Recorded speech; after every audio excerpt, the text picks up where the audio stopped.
She left Maine for another man. So I exposed her secret life and walked away a millionaire. It was a Monday morning, and we were sitting at the kitchen table. We had finished eating breakfast and I was drinking my coffee and reading the morning paper. My wife, B, said, "Would you put the paper down, Rob? I have to talk to you." I put the paper down on the table and then asked, "What is it, B?" "I'm leaving you, Rob. I want a divorce. Is that all?" I picked the paper back up and started reading the sports section. "I'm serious, Rob." I ignored her and she got agitated. "Damn it, Rob, put that damn paper down and talk to me." "Why? I've got nothing to say except goodbye. It isn't any great loss. You haven't been worth a shit as a wife for over a year anyway, so go." I put the paper down and said, "Give me just a second," and I got up and went into the room that I used for a home office. I picked up a pad of paper and a pen from the top of my desk and got an envelope out of one of the drawers. I went back to the kitchen table, sat down, and on the top sheet of the pad I wrote, "Tom. Thank you. Thank you. Thank you. And thank God she is gone." I started to put it in the envelope and then had a thought. I took one of the lottery tickets I'd purchased the previous evening out of my wallet and put it in the envelope. Then I added to my note, "Maybe if you get lucky and win, it will be enough to keep the cheating cheater satisfied with you, and she won't go out and cheat again.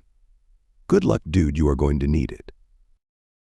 I signed it a very thankful Rob. I folded the page and put it into the envelope, sealed it, addressed it, and handed it to Beatrice. "When you see him, give him this." She took it, and with a shocked expression on her face, she said, "You know, just because you think I'm clueless doesn't make it so." "On second thought," I said as I took the envelope back from her, "I'll mail it to him. I don't trust you not to open it up, read it, and then throw it away. Now why don't you go and pack and get the fuck out of my life, and since you are the one that wants to leave, you need to get out of the house ASAP." "I'm sure not leaving. No way am I getting out just so you can move your lover in." I got up, poured my coffee in a travel mug, topped it off, and left for work. On the way to work, I stopped at the bank and closed out the savings and checking accounts and took the contents out of our safe deposit box. Then I went to a bank closer to work and opened new accounts in my name only. When I got to work, I called and canceled all of our joint credit cards and arranged for new cards in my name only, and that done, I tackled my day's workload. I stopped after work and had dinner and drinks with my executive assistant and told her that I was back on the market if her sister was still interested. Stella laughed and said, "The hell with my sister. If you are back in circulation, I want to be first in line." Stella had started with me as a secretary 10 years ago and had proven so valuable that 4 years previous I had promoted her my personal assistant, and then to justify the raise I thought she deserved, I'd made her my executive assistant. 2 years previous, on a Sunday, I'd thrown a backyard barbecue and I had invited Stella. She'd told me that she couldn't make it because her sister was in town visiting, and I'd told her to bring her sister along also. Her sister Tara was a sexy-looking and very busty blonde, and on Monday Stella laughingly told me that her sister had the hots for me. I laughed and told her never to let B know that because B it could be and had at times actually been insanely jealous. And now Stella was telling me she was interested. I'd never had a clue that she might have had thoughts like that, where I was concerned. "Okay, then," I jokingly said, "Tara moves to second place and you can have the top spot." "I'm not joking here, boss. I'm serious as hell. I want a shot." "You might not when you hear what I have to offer." "And what is that?" "Bea told me that she wanted a divorce, so I'm leaving it up to her and her lover to make it happen, and I have no idea what their timetable might be." Her lover. She hooked up with a guy about a year and a half ago, and I guess she finally decided that a couple of days a week with him weren't enough, so she's going full-time. "How long have you known?" "A year and a half. I've known almost since the day it started."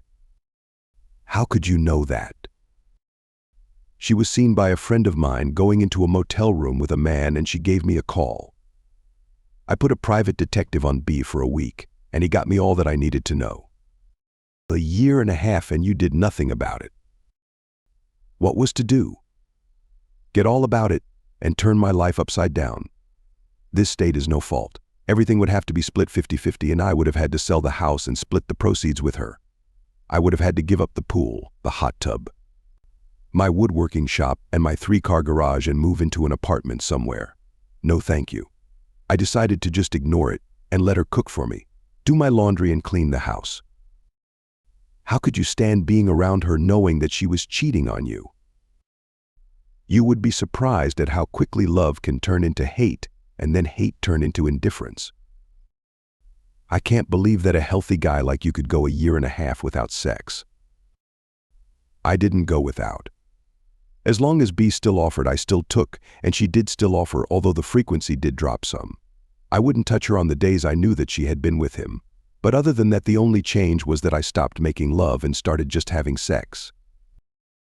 You have any idea of why she did it? Not a clue, but he probably wasn't the first one. You think she has had other lovers? I have no way of knowing for sure, but what I do know is that in the 10 years we have been married, she has gone into a certain sort of mood 4 times that I can remember. 4 times that she has behaved like she has behaved since she took up with the guy she is seeing now. It is only a guess on my part, but I'd almost bet that the other times were for the same reason. If she hadn't been seen and I hadn't been alerted to what was going on, I would have taken the recent mood as just another one of those female things. I may be all wrong in my thinking, but it really doesn't matter. I know about the one, and that is all I need to know about to know that she is a disloyal spouse. What are you going to do now? Wait. Wait. For what? To see what she is going to do. She is on her own now. I've cleaned out the bank accounts, canceled all of her credit cards, and told her to get out of the house. She wanted a divorce, so I'm leaving it to her to get it. Since she doesn't make enough to support herself and still be able to pay an attorney, she will have to get the money for the attorney from her lover, and I don't know if he will give it to her. I'm assuming that they talked it over before she hit me with it, but I have no way of knowing.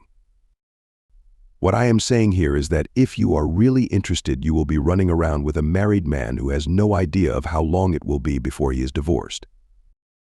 You are not thinking too clearly here, Rob. How so? If she goes for the divorce, she is in control. You will get served and it could be bad. You have no idea of what she might do. You could be ordered to vacate the house and maintain her pending hearings. What if she files and says that it is because of mental and physical cruelty and gets a restraining order keeping you away from her and the house? You need to be the one setting the pace, boss. You need to be in the driver's seat. Make her respond to you and not the other way around. Besides, you filing helps me. Helps you. How? If you are going to wait and let her file, what if she doesn't? What if lover boy won't give her the money to do it? That would put us in the position of committing adultery, and she could use that against you somewhere down the line. You say she cheated, and she says, so what? You did too. If you file, you are saying that, as far as you are concerned, the marriage is over, and what you do from that point on is none of her business. From a strictly legal point of view, you will still be legally married until the divorce is final, and taking up with me would still technically be adultery, but no court would use it against you as long as it was something that didn't start before you separated from B. So from where I sit, I need to stay away from you until either you or B get the legal ball rolling. If we wait on her, it could be years or it could be next week. But with her controlling things, if you do it, it could be as soon as this weekend. If you could get in to see an attorney early tomorrow, you could conceivably have B served by Thursday, and that would give me the weekend to work on hooking you. Hooking me. Am straight boss man. What good does it do to be first on the list if you don't take advantage of it? She was right, and I knew it, so I took out my cell phone and used speed dial to call Josh. Josh and I had been friends since the 3rd grade, and Josh was now an attorney who practiced family law.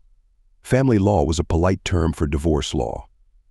When he answered, I told him that I needed his legal services, and I told him my problem. He was sorry to hear it because he and his wife Sally were friends of ours, and he liked B. But he told me that he would get on it as soon as he got into his office in the morning, and then he told me to stop in and see him around lunchtime. I could sign the papers and we could go to lunch. Then, just to be a jerk about it, I told him that I wanted a restraining order. I fibbed and told him that Bea had told me that if I gave her any problems over her leaving me, she would see to it that her lover Tom Noble straightened me out. Josh laughed and told me that he knew that was pure horse shit, but that he would do it. You do know that there will be a hearing within 10 days on the order, right? I can get it and have it served, but there will have to be a hearing before a judge will order it to remain in force. I know, and I'll be ready for it. But right now the big thing is to get her out of the house and keep her out for a while. We have no kids, so there is no real reason for her to get the use of the house while the divorce proceeds. I'm going with the possession is 9 points of the law thing here. No reason for the judge to order me out and let her in is what I'm shooting for. I told her to get out when we spoke this morning, but I don't know what I'll find when I get home. She may be gone, but she may still be there, since I don't know for sure where she will be plan on serving her at work. No chance of you two working things out. Not a prayer. See you tomorrow then. I disconnected and looked across the table at Stella and asked, "Just what do you have planned for me this weekend?" She outlined her ideas and they sounded pretty good to me. When I got home, Bea was sitting in the kitchen at the table and sorting through some papers. "Why are you still here?" I asked as I walked to the icebox and got a beer. "It is still my house too. I'm staying here until I can make other arrangements. If you object to my company, feel free to move out. And let you move your lover in. Not on your damn life.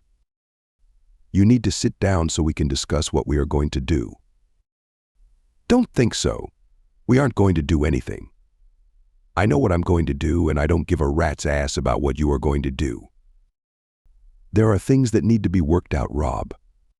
You want the coffee table? Well, guess what? I want it too. You want the sofa? Too bad, B. It has great sentimental value to me and I just have to have it." "Why?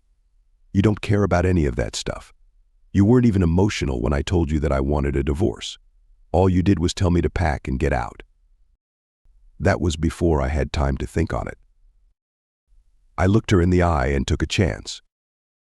I looked down at the floor, and yep, the bullshit was already up over my shoes. I thought that this thing with Noble was just more of the same. But I can see now that I was wrong. I have come to realize that you are nothing but a serial cheater, and if you hadn't decided to leave me for Noble and had ended things with him, you would be spreading your legs for some other jerk 6 months or a year from now. After thinking about it, I decided that I had to get some sort of revenge. What I really want to do is take a thick belt and beat your ass with it so bad it would break the skin and have you bleeding on the floor. But that would only send me to jail. The only thing I can do that won't see me locked up is to make the divorce as difficult and costly as I can for you. You are right. This is also your house, and if you chose to stay, outside of physically tossing you out and probably involving the cops, I have to let you be here. But I don't have to like it, and I don't have to interact with you. Move your shit into one of the spare bedrooms and stay the fuck out of my way." I finished my beer and then went up to what had been our bedroom and got ready for bed. I thought I'd accomplished what I set out to do. I'd given her things to think about, and she would need to talk things over with Noble and make decisions, and that would take time. Time that Josh could use to get B served and the restraining order in place. I could be wrong. B may have already seen a lawyer and papers might already be heading my way, but I didn't think that was the case. I'd gotten the balances when I'd canceled the credit cards and they were about what I had expected, and when I took the cash out of the bank it was pretty much what I thought it should be. If B had seen a lawyer, she hadn't used our money to pay him. Of course Noble could be footing the bill. All I could do was wait and hope that Josh got his oar in first. I was up and out of the house before B came out of whichever of the 2 spare bedrooms she had chosen to use. I stopped at the BB Cafe for breakfast, and as I sipped my coffee I made a list of who to call as soon as B was served. I was not going to let her make me the bad guy. I would tell everyone about the divorce, and I would tell everyone why. At work, Stella told me that she was really looking forward to the weekend, and I found myself hoping that it would happen.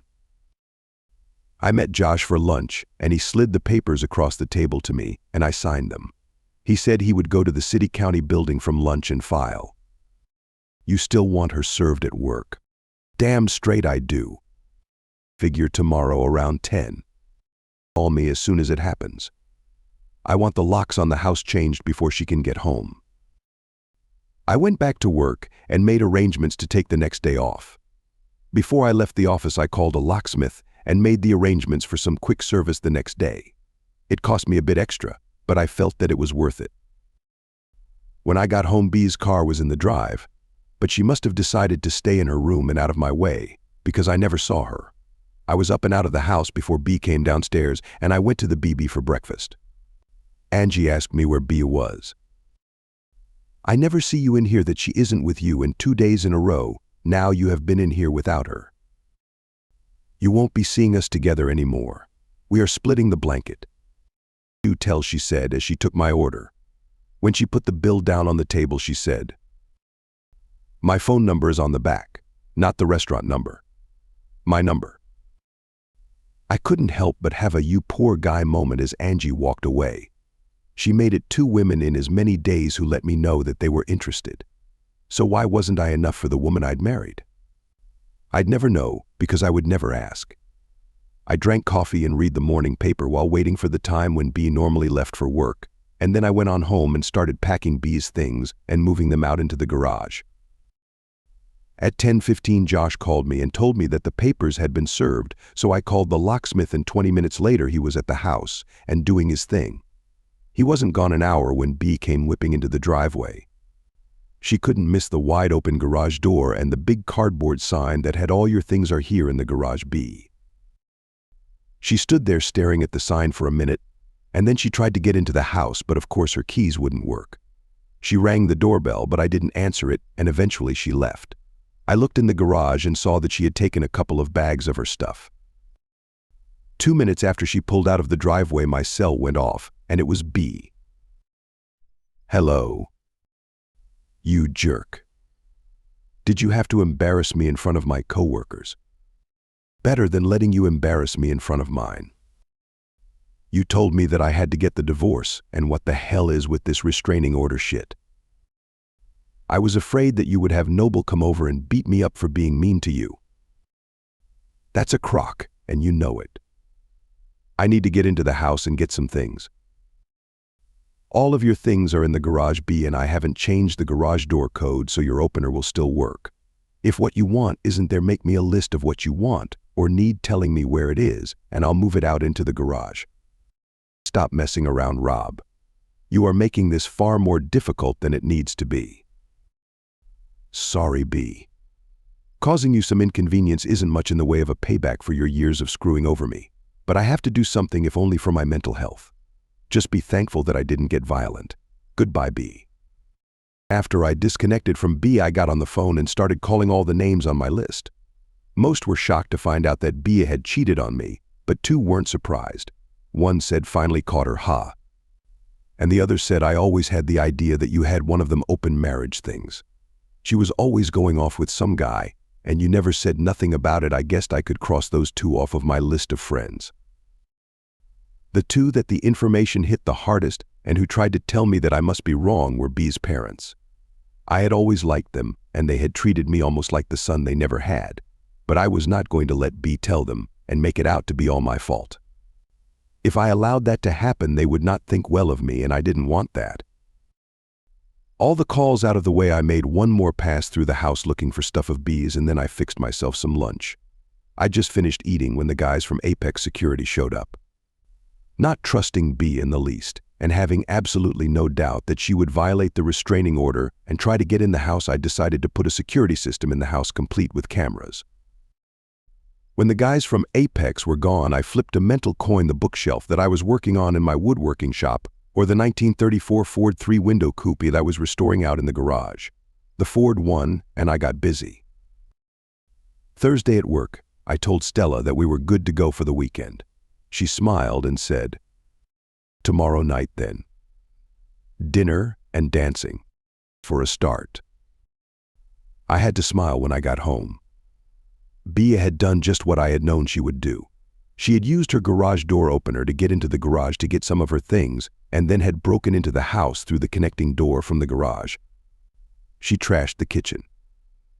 There were broken dishes and glasses all over the floor, and she had broken several lamps in the living room.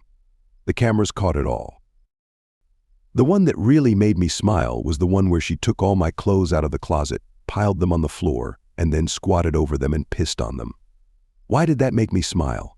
All on tape and evidence that she had not only violated the restraining order, but had been maliciously destructive. Evidence that I could use in the restraining order hearing. I called Josh, and he called the police. The police showed up and took a report and some pictures, and the next day Bea was arrested at work and taken to jail. She was fingerprinted, had her picture taken, and was hustled in front of a judge. She was charged with violating the restraining order and willful destruction of private property. The judge set a hearing date and released Bea on her own recognizance, and quite frankly, I was surprised that it even went that far. My date with Stella was fun, and we made a second date for Saturday. It also went well, and we went out again Sunday on a picnic. Monday, the hearing was held on the restraining order, and when the judge saw the tapes from the security system, he not only made the restraining order permanent, but he ordered Bea to replace all of the destroyed items, pay for the dry cleaning of my clothes, and pay for the cleaning of the bedroom since some of her urine had gone into the carpet. He gave her 10 days to get it done, or be jailed for contempt of court. Just to be a jerk about it, I hired the most expensive cleaning company I could find to do the work. Bea disappointed me. She actually came up with the money to do all that the judge ordered. I was so looking forward to her being locked up for contempt of court. The next 2 weeks went by and Stella and I dated frequently, but there wasn't much more going on other than some kissing, some of it pretty intense, because neither of us felt comfortable about the fact that I was still a married man. But we were slowly approaching the point where things were going to get serious. Bea didn't fight the divorce, and in 6 months it was final. It was your standard no fault with everything being split 50-50. I refinanced the house and bought out Bea. I still made out much better than Bea on the deal. I'd been putting money aside in a separate account to pay for a surprise around the world trip on our 20th anniversary, and since she didn't know about it, I didn't give her a dime of it. She also didn't know about the last 2 certificates of deposit I had put into the safe deposit box. I'd bought them with my last 2 bonus checks. I had one more small victory. Bea was awarded alimony for 2 years or until she remarried, but it was only set at $100 a week instead of the $500 she was trying for. It was unexpected, and Josh told me that it was because we had gotten extremely lucky in the judges that my cases were assigned to. The judge who sat for the restraining order hearing and the judge who oversaw the divorce were not only cousins who apparently discussed their cases, but both had cheating wives in their backgrounds. Neither believed that the innocent husband should be penalized for the cheating wife's behavior, and while they would follow the law, they would not go one step farther than the law dictated. Whatever Bea had with Noble apparently wasn't all that strong, because 7 months after the divorce was final, she was living with her parents. It was 8 months after the divorce became final, and I was sitting at the bar in the Hilton having a beer and a steak sandwich for lunch when someone sat down on the stool next to me and a voice asked, "Buy you a beer?" I looked over and saw my ex-wife's ex-lover. "Would like to have a word or two with you," he said. Being curious, I told him to go ahead, and he waved Agnes over and ordered us both a beer. She brought them over and he took a pull on his, set it down on the bar, and looked at it for several seconds, and then started to peel the label off the bottle. As the little pile grew in front of him, he said, "I never intended to hurt you." His eyes still on the bottle, he went on, "She wasn't wearing her wedding rings the night I met her, so I didn't know she was married, and she sure didn't act like a married woman. She was in Bud's bar with a group of girls that she worked with, and I asked her to dance, and she said yes. I bought her a drink and she invited me to sit with her and the other girls. I danced with her 3 more times and asked her for a date, and she said yes. I fell for her big time, and inside of a month we were having sex whenever we could get together. When we started, we had to use motels because I was sharing an apartment with 2 roommates, and one of them was always around. We couldn't use her place because she said she was living with her invalided mother. That was also the reason she used as why we couldn't get together more often. She had to take care of her mother and could only get out. when someone else was available to watch dear old mom. I finally got my own apartment so we wouldn't have to use motels anymore, and even though our getting together was irregular and spotty, I had fallen in love with her and was about to ask her to marry me. I was going to buy a house big enough for us and her mother. But before I could pop the question, a guy I know asked me why I was messing around with a cheating cheater. I was all set to whip his ass when he told me that B was married and was cheating on her husband, and that it wasn't the first time. It seems that 2 years before she had been cheating on you with his brother. When his brother found out that she was married, he broke up with her. I was still having trouble believing it when I got your letter. I sat on it for a week, and then I confronted her with it, and she broke down crying. She didn't love you. You were an abusive drunk, and you beat her physically and abused her mentally. She hated you, but was afraid to leave you because you had told her that if she ever did, you would hunt her down and kill her, and whoever she was with. By then I had done some checking and I knew that she was lying, and all thoughts of asking her to marry me were gone. But she was good $Y, and you had kicked her out, so I let her move in with me. As long as she was willing to fuck me, things were okay. But when the divorce was final and she started talking marriage, I shot her down. My parents split up because my mom cheated on my dad. She got custody of me and later remarried, and then she got caught cheating on him too. She remarried a third time and cheated again. I am a firm believer in the saying that once a cheater, always a cheater, and I told B that. Told her that as long as she was good with a live and friends with benefits relationship, we were okay. But that is as far as I was willing to go. About 3 weeks after I told her that, I came home from work and she was gone. He took another pull on his beer and said, "Rumor has it that you knew all along that she and I were doing it. How come you let it go on and didn't divorce her? You said it yourself. She was damned good $Y. I figured to hell with it, just leave things alone and I'd have $Y and have someone to cook, clean the house and do my laundry. Things would probably still be that way if she hadn't told me that she was leaving me and wanted a divorce." He took another pull on his beer and then said, "I never thought I'd be saying this, let alone to you, but I miss not having her in my bed." He finished his beer, stood up, took something out of his pocket and set it down on the bar and slid it over to me. "What's that?" "That lottery ticket you gave me? It was a winner. That's your half. I waited until now to give it to you so you wouldn't have to give her half in the divorce. See you around," and he left. I picked it up and looked at it. It was a cashier's check for a large amount. A very, very large amount. When I got back to the office, Jean, my PA, said, "You look like the cat that just ate the canary." Lunch was that good. Lunch was spectacular. Oh, right. Jean, my PA. Stella didn't work for me anymore. At least not in the office. She was home painting the room that was going to be the nursery when the twins arrived. Thanks for watching. If you enjoyed this story, don't forget to like this video, comment your thoughts below, and of course subscribe to the channel for more gripping stories like this one. And make sure to hit the notification bell so you never miss an update. See you in the next one.